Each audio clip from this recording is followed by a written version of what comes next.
How's it going? It's Bradley with All Access Sports, bringing you another week of our sleepers, studs, and stacks, where we're looking at those top tier guys, the guys under $5,500 that you need to get in your lineup so you can afford those studs, and then some stacks where we look at the quarterback with their wide receiver and maybe even a run back to put into your lineup in the Millionaire Maker this week. It's been a crazy year thus far. Lots of wonderful lineups have won. I think it's time that we win. And if it's not going to be me, it needs to be you. Let's work together, put together the perfect lineup, and by the end of this, hopefully we'll have something that might be worth a darn. Now, if you know me, you know that I love playing double ups. I like 3 entry max, single entries, and then I will dabble into the Millionaire Maker and kind of throw my hat into the ring, but I really do like playing those.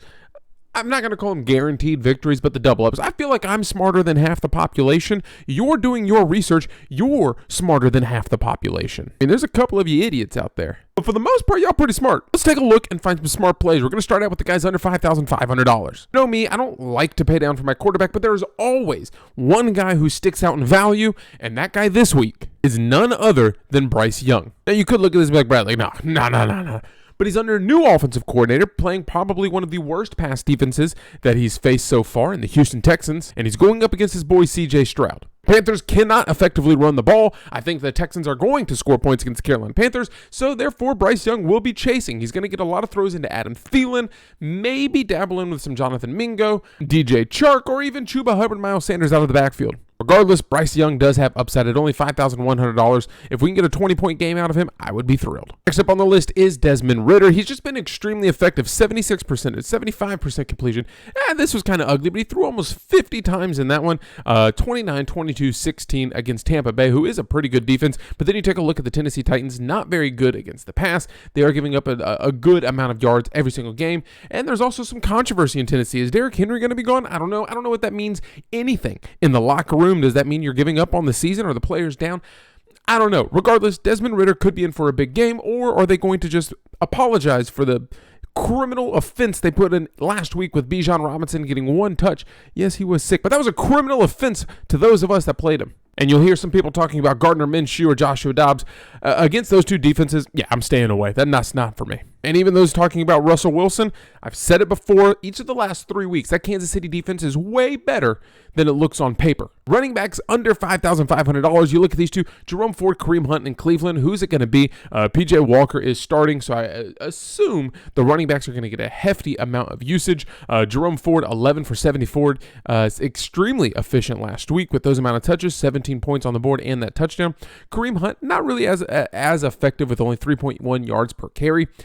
Does get 1 target out of the backfield. The Seattle Seahawks defense, I wanted to pick on them earlier in the year, but they're a little bit better than I anticipated. Maybe that is because people are trying to attack the passing game, but Devon Witherspoon, Jamal Adams, and all them have that thing wrapped up. Miles Sanders redemption game. Yes, I'm talking about the Panthers for the second consecutive position, and I'm sorry. Disregard it if you want to. Call me a homer if you want. Miles Sanders, you have been a disappointment all season long. Now you have new offensive coordinator Thomas Brown coming in, and he's going to be calling these plays. He's going to get Miles Sanders doing what he needs to be doing, which is getting some touches and getting the run game going. Miles Sanders said it himself that he's disappointed in how he's played thus far. He's reviewed tape. You're coming off a bye week.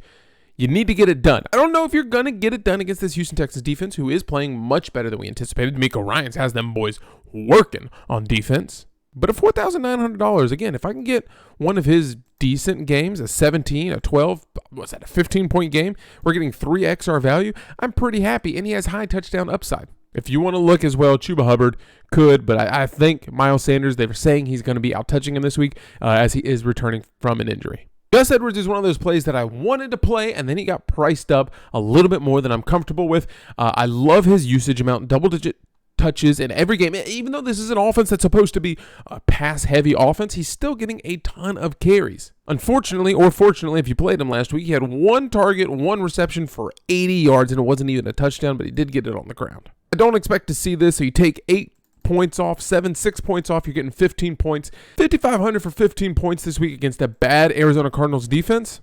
I like my chances there. Pittsburgh Steelers defense is not as good as it was kind of anticipated or being built up to be. So yes, Najee Harris is going to get his standard, 14 standard 14 carries that he gets, and not really a whole bunch in the reception game. Jalen Warren, if they're playing from behind, probably going to get his ballpark of 8, 9 carries, and then his receptions 2, 3, 6, 4 in terms of target. more shared out of the backfield, getting receptions, even with the return of Davante Johnson, still getting some targets out of the backfield.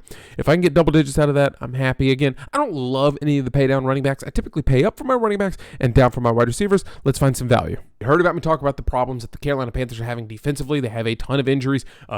Jeremy Chin just got added. Peter Gross-Matos has been added. They see Horn is still out. There is a ton of concerns defensively, especially in the defensive back situation. I think Nico Collins, Tank Dell, anybody and everybody that you can get offensively for the Houston Texans, throw him in there this week and catching the pass. Obviously, he has some high highs and some lower lows. I anticipate we're going to see something in the realm of a 24 to 25 point game this week. If he can get a touchdown, fantastic for us. Deontay Johnson at $5,000 flat, not because I love this Steelers offense, but more so I'm more concerned with the Jacksonville defense. I thought Calvin Ridley was going to make this offense spectacular, and this team as a whole was going to be fantastic.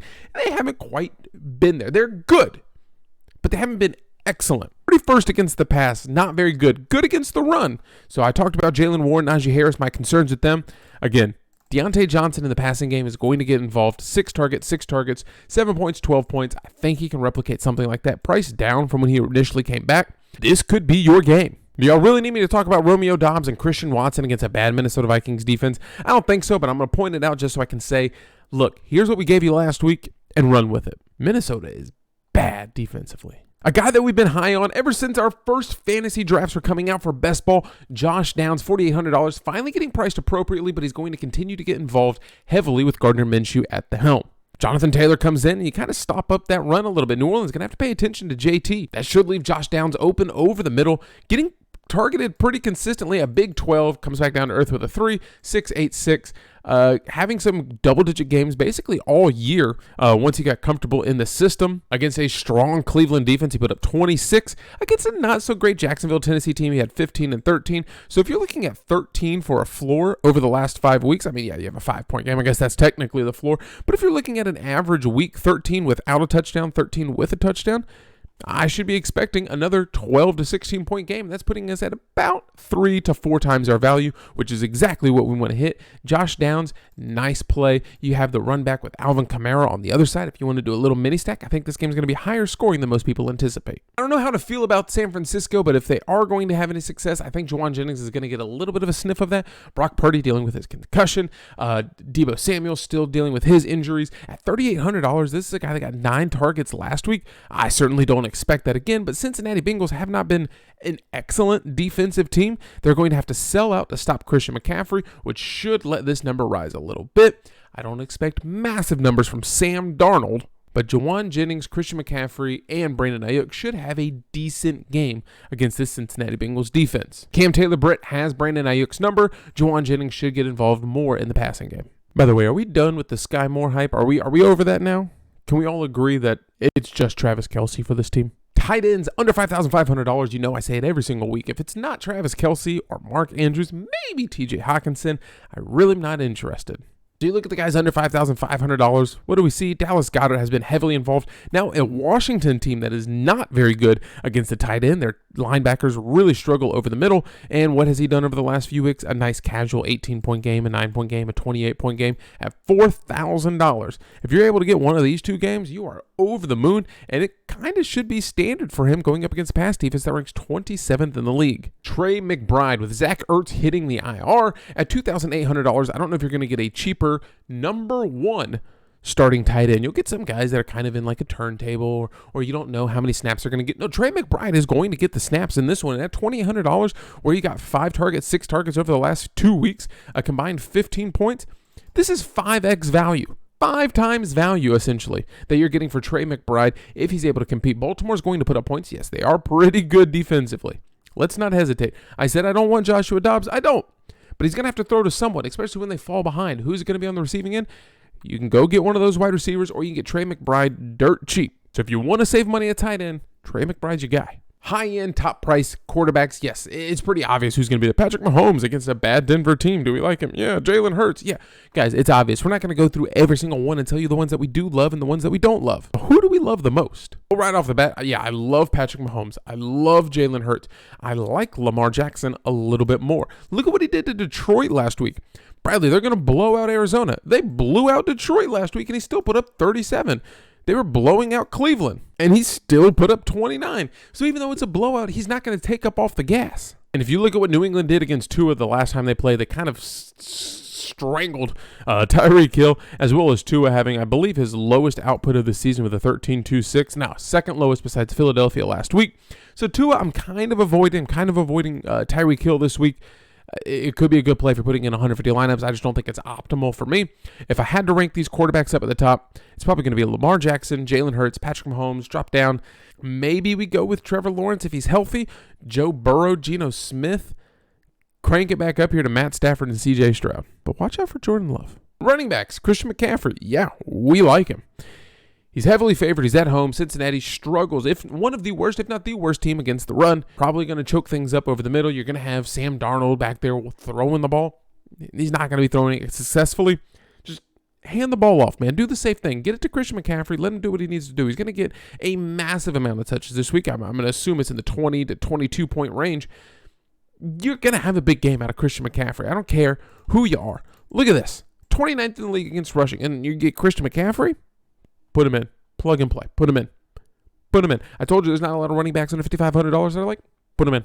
Next up, Alvin Kamara. I've been saying it. We talked about him against Tampa Bay. We talked about him against New England. We didn't talk about him against Jacksonville. I'm talking about him again against Indianapolis because this, not good. This, very good. These are Josh Jacobs numbers from last year. 12 receptions, 13 receptions, plus getting nearly 20 carries a game. Alvin Kamara is almost a plug and play. He has Christian McCaffrey-like numbers without the price tag. Don't care. Don't care how much it cost me.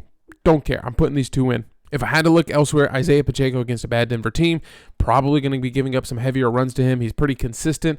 I don't know if there's much else that I love up here at the top. Travis Etienne has looked really good over the past few weeks. Probably some of the reason we're not getting the Calvin Ridley numbers that we were expecting to get at the beginning of the season. So Etienne's certainly worth a play. Another really bad rushing team. So if you do want to fade a little bit from Christian McCaffrey going up against Cincinnati, pay down, go get Etienne, or go splitsies with Alvin Kamara and Travis Etienne. Make two different lineups, or just put one or the other. Wide receivers, I'm personally in this lineup going to have to pay down, so we're not going to spend too much time talking about the guys at the top. Tyreek Hill, do I like him? Yes. What did he do against New England last time?